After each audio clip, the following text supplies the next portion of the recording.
Fan anger that WWE sold tickets by teasing a Chris Jericho return they did not have. Bron Breakker calls WWE embarrassing.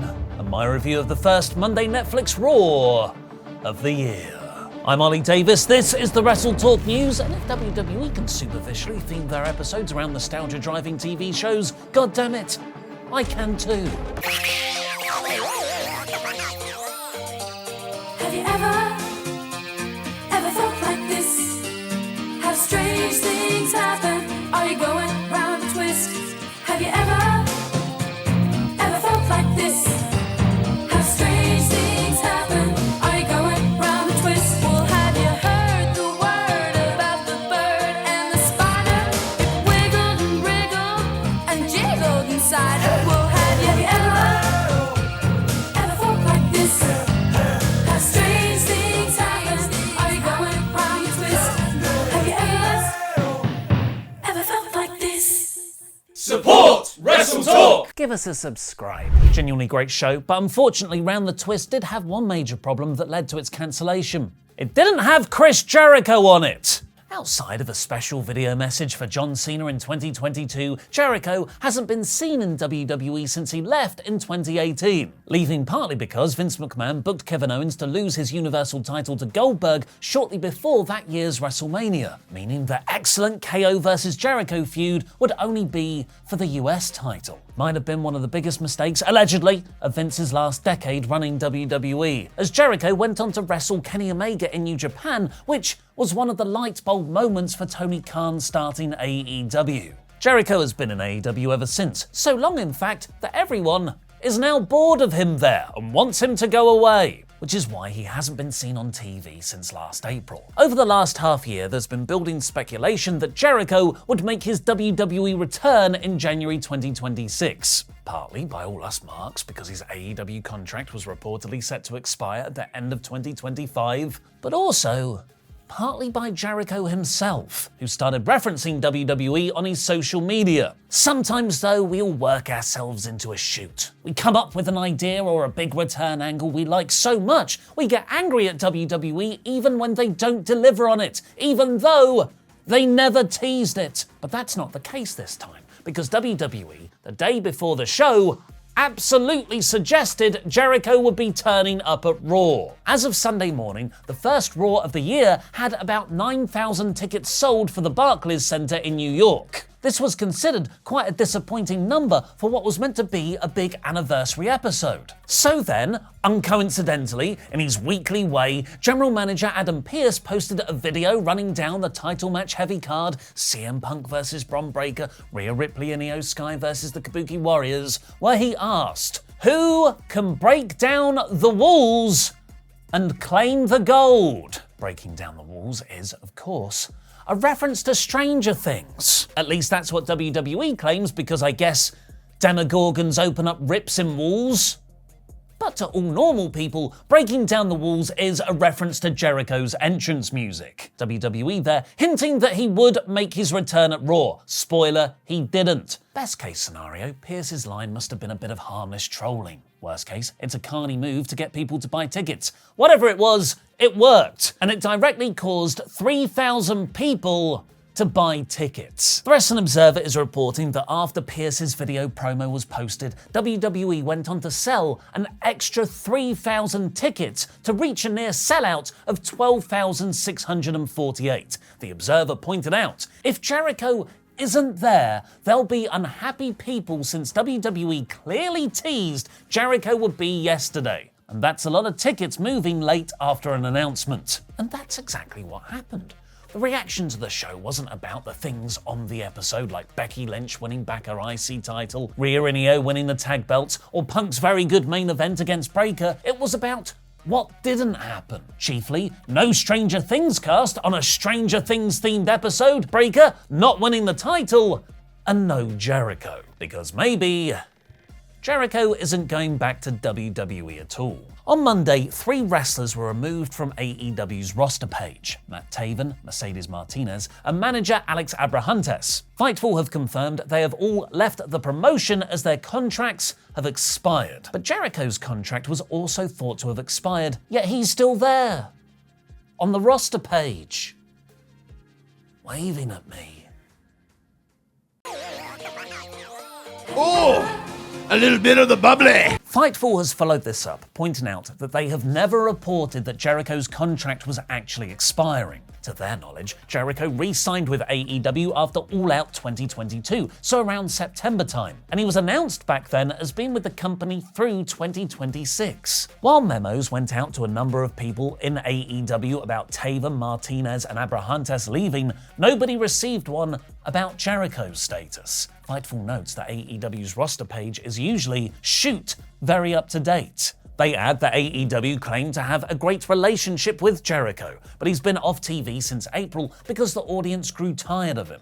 On top of that, Fightful's WWE sources have said Jericho hasn't been brought up in creative meetings, although that's not uncommon for secret returns. There is still the Royal Rumble in Saudi Arabia at the end of this month, or the Saturday night's main event in Jericho's hometown of Canada on the 24th, as chances for his WWE return. Or it could all be a giant swerve and Jericho opens tomorrow's episode of Dynamite and sets up a retirement year there. Maybe it's for the best Jericho didn't make his return, as Bron Breakker can't handle another old dude. One of the major criticisms against WWE last year was their reluctance to pull the trigger on new male stars. Rather than cement a new wrestler as a main eventer right out the gate, like Brock Lesnar's debut in 2002, Paul Levesque likes his beans slow-cooked, giving them 3 to 5 years in NXT, then a 2-year mid-card spot on the main roster before, maybe, getting to lose in a world title match. It's an overly cautious approach that has led to a stale main event scene. One of the starkest stats to illustrate this point is that no men's world champion in WWE has been born post-1990. Of the 8 world heavyweight champions since it was introduced in May 2023, taking the age of the wrestler was when they won it, Seth, 36, Drew, 38, Damian Priest, 41, Gunther, 36, Jey Uso, 39, CM Punk, 46, the average champion is 40 years old. The WWE Championship this decade has been similar at 41 years old. On the January 5th episode of Raw, Breakker had a chance to beat that streak, and he spoke to Sports Illustrated about it. It's embarrassing. I'm a young guy and we got 80-year-olds. It makes me want to take them all out, make sure they never come back here because they've already had 20 years to get their point across and they still haven't gotten it across. I'll beat the hell out of all of them. While this is in kayfabe, it's how many fans, myself included, genuinely feel, especially because Bron didn't win the title, which brings me on to my review of Monday Netflix Raw in about 5 minutes. It's badly written, anticlimactic, and has an aging roster. I am, of course, talking about Stranger Things, because this was a Stranger Things themed episode of Raw, of course, which had a really great visual identity. The outside shots of the Barclays Center were made to look like the Upside Down, the screen inverted to show an Upside Down Raw logo once we got inside the arena. Michael Cole emerged, seemingly very confused. I don't think he knows what a Stranger Things is, from the show's decaying pizza delivery van, with Vecna tentacles all around him and the stage. It continued throughout the show, with Stranger Things interstitials going in and out of breaks, and a great recurring bit where you get the Stranger Things chapter titles ahead of each segment, like Chapter 3, it's not just her saying it, ahead of the Becky Lynch match. It was so impressive, it really makes you think, why can't we have more cool themed pay-per-view sets? Give me the swinging hooks of Backlash 2002! Corey Graves promised us a night of wizards and demigorgons, but aside from the set and graphics, that was really it. There were no Stranger Things cast in the crowd, which is insane, as you cannot move for Netflix show cast members in the crowd on a normal week of Raw. And there was a disappointing lack of spookiness. I know Vince had his faults, but don't you miss the crap bits? The bits where Ivy Nile will be chased around by a demigorgon backstage that's clearly Ludwig Kaiser in costume? Or a painfully hokey in-ring segment where Eleven uses her powers and the house lights flash on and off? The first match saw Rhea Ripley and Io Sky beat the Kabuki Warriors to win the women's tag team titles, which we all pretty much expected. But what I didn't have in my predictions was Io hitting a sling blade and then Corey referencing Hiroshi Tanahashi by name. It was a really good match, but I still do not forgive you for not sending Nakamura. Gunther's latest promo disrespecting John Cena brought out the leader of the C-Nation community, AJ Styles. Pierce set up a match between them for Raw in Germany next week. Maxine Dupree took most of the Intercontinental title match, with Lynch having to cheat by holding the ropes and a pin to win. This was by far the weakest of their series of matches, likely because the underdog dynamic that Dupree excels at is no longer there. We're supposed to believe that a 2-week training course with Natty has turned her into a dangerous shooter, but her offense and style doesn't back that up. Becky has the IC title again, presumably to build a match against AJ Lee. Obafemi got a video package just like he did on SmackDown, implying that NXT champion could be getting called up soon. He's facing the TNA X Division champion Leon Slater at New Year's Evil tonight. In a weird placement, Pierce revealed Raw's newest member, officially calling Javon Evans up from NXT in the commercial break that was never recapped in the rest of the episode. This was a real missed opportunity to showcase Evans on a major show. Way better to save that promo space for Unreal Season 2, which is coming on the 20th of January. The first trailer showed that, as expected, they'll pretend we were all worked by Seth's first injury last year. But interestingly, it seems they'll also cover one of the more controversial stories of 2025, R-Truth being let go. The new tag team champions, the Usos, did a yeet in the crowd and didn't set up any new challengers. Stephanie Vaquer teased having to vacate her women's title with her injured ankle in a walker boot, but it was all a ruse.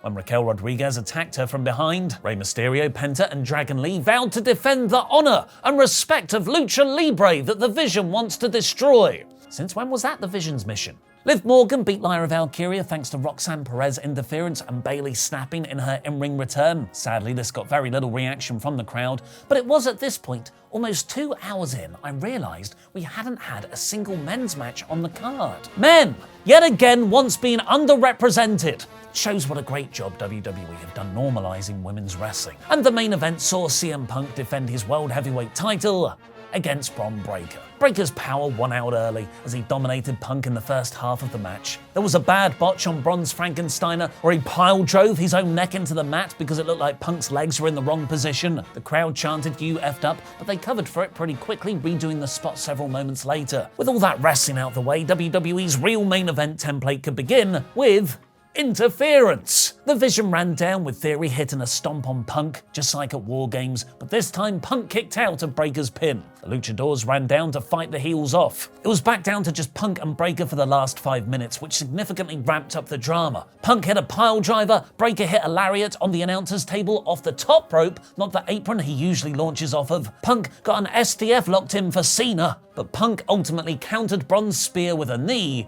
and hit a GTS to win. This will likely result in a bigger moment at WrestleMania, where they'll reportedly have a rematch. Bron can beat Punk then, maybe after winning the Elimination Chamber in Punk's hometown of Chicago. It can tell the story of Bron having to grow in defeat, to learn his lessons, to beat Punk in a second match. But I'm tired of Levesque's strung-out booking. If everything is on a long-term story that only pays off at 3 to 4 big shows throughout the year, it flattens out everything else. Long-term booking is fantastic, but that needs to be complemented by short-term shocks and unpredictability, much like the 90s Australian kids show Round the Twist. Have you ever felt like this? The first Raw of 2026 is 66%. But what are the 10 worst wrestling fails of 2025? Click the video on screen now to watch me, Luke, and special guest Sean Ross Sapp count ours down in tables, lists, and chairs.